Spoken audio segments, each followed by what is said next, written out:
This coming from Alexandria, because Alexandria is being at the core of this these demonstrations and the responsibility of government. Magic of live television means we've lost our live picture from Alexandria, but we got an idea there for a moment, and it is worth remembering that this is still very much a nationwide protest in it. Ibrahim, thanks for that just for now. Do stay with us, though. Coming up the top of the hour here on Al Jazeera, live pictures as ever from Liberation Square, Tahrir Square in Cairo, as the numbers grow and grow. And overlooking it all is Hoda Abdelhamid, our correspondent, who we've been checking in with throughout the day. That mood, it's lifted, it's changed a lot throughout the last 3 hours, hasn't it? I'm sorry, could you repeat your question? There's so much energy, I can't hear you. Well, that's the point I was making. That mood has just changed and lifted so much over the last few hours, hasn't it? It has definitely changed. If you had an aerial shot of Liberation Square, what you would see is a giant human star with 6 points, and it's completely packed, and there are more people coming in. So certainly a big lift of mood. Also a big lift of mood because among the crowd today there are civil servants, people who went to their job and then came here just after the offices closed around 1 o'clock local time. There are teachers, there are schools. There's a new support from people who maybe wouldn't have, for the past 2 weeks, did not join the protest.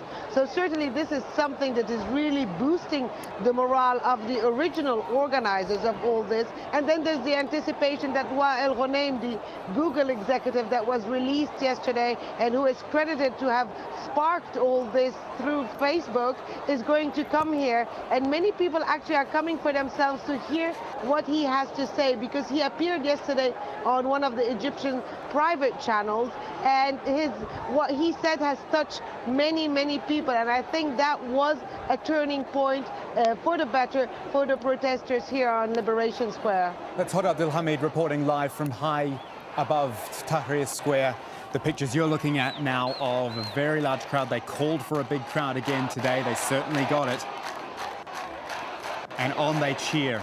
We heard Hoda telling us earlier saying that they've been saying things like, the people want the end of this regime. That is what they've called for ever since these protests began. The people want the end of this regime. Some of the other developments to tell you about, we've heard about crowds moving around other areas well near Tahrir Square, the Interior Ministry, the Shura Council, the Parliament, Ramses Square. These are all places not far from Tahrir Square as well, that focal point area. We've also heard that a group of 20 lawyers have brought a petition to the Prosecutor General. Andrew Simmons telling us earlier that's actually been brought to the Prosecutor General already, asking that Hosni Mubarak and members of his family be charged with stealing state funds. Now, 2 weeks ago, could you ever have imagined that sort of thing happening in Egypt?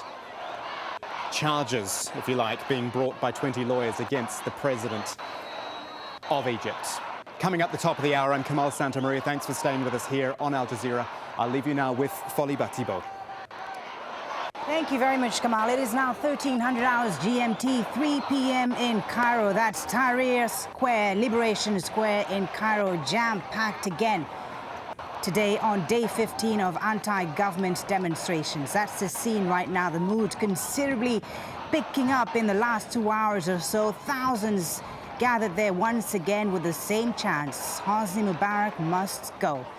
We're going to be hearing from our correspondents on the ground in just a few minutes. The latest developments first. There have been more concessions from the government. The Prime Minister, rather the Vice President, announcing earlier that the government is ordering a committee to review constitutional amendments. And he also said that President Mubarak has ordered another committee to follow up the government's measures to solve this crisis, including talks with the opposition. And a third committee as well set up to investigate violence acts and attack against protesters. Right now, that having no effect on the crowds there, they still just want one thing, and that's for Hosni Mubarak to stand down. Perhaps we can listen into some of the chants there a bit in Tahrir Square. Let's listen in.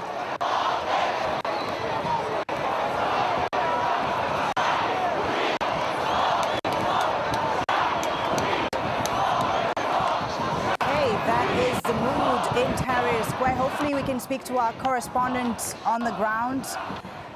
Andrew Simmons is overlooking Tahrir Square for us. Andrew, the mood considerably picking up in the last 2 hours there. What's boosting morale?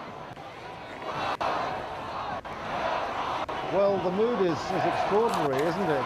You can see from the numbers the level of response for this protest when the heat is really on, with normalization seemingly returning to many parts of Egypt.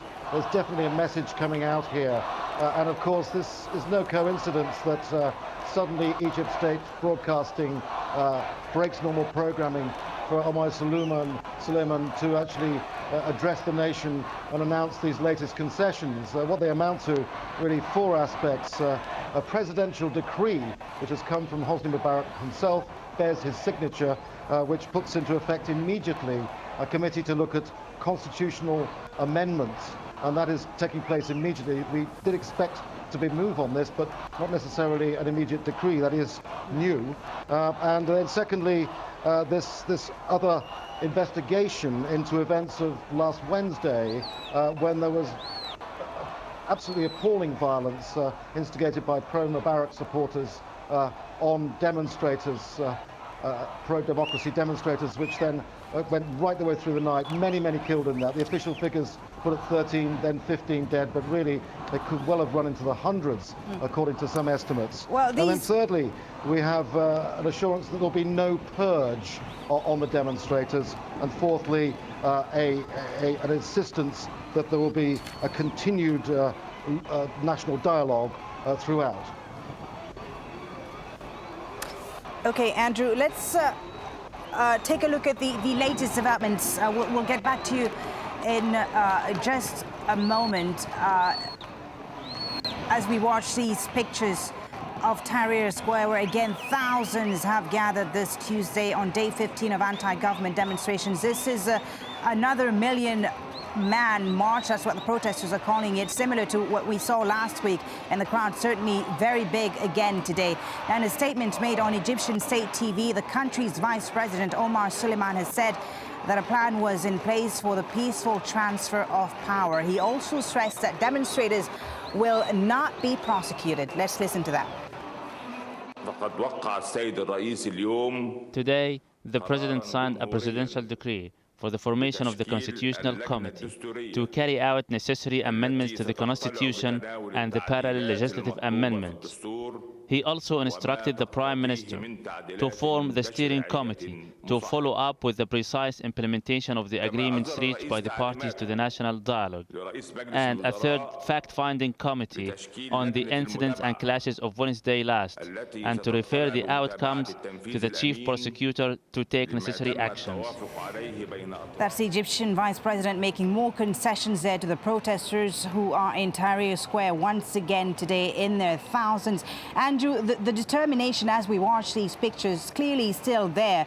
What have been the reactions, if any, to the vice president's latest announcement that there will be constitutional changes and that the people protesting there won't be prosecuted? Any reaction to that there? Well, firstly, on this issue of assurances that there won't be a purge, which is most feared, this issue, we come around again to the issue of trust. And I have to say that you won't find many people, or anyone, in that square, in those vast numbers you're looking at right now, who will trust assurances from this regime, whether it comes from Suleiman or anyone within the regime. And of course, it's also really a proxy message going out from Hosni Mubarak himself. And of course, everyone knows that the resounding message coming out of that massive demonstration is that Hosni Mubarak must step down. So we're appeasing some people, no more than that. But there hasn't been any real, firm, positive political progress yet. This is going to be a very long haul, and really it's a battle of hearts and minds in the square and also amongst the Egyptian people.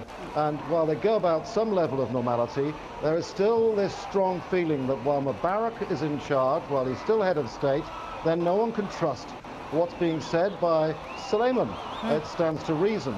But let me just take you now to, you're talking about numbers. I'm just going to let the camera zoom in, if I may, sure, to give you an idea of, on the one hand, you'll see these really large traffic jams. And okay, traffic jams in Cairo, we're all used to seeing them in the past. Well, we haven't this past 2 weeks. Look at that jam. It all relates to what's going on beyond where you can see, which is Tahrir Square. But as the zoom ends, you'll see the blue barricades, which are in fact guarding the protesters. They put them there. They don't want to move them. And they're doing security checks on all of the tens of thousands who are moving back into the square. It's impressive, certainly. Are all those people, Andrew, sorry to interrupt you, are all those people that are waiting on that bridge, are all of them waiting to get into Tahrir Square?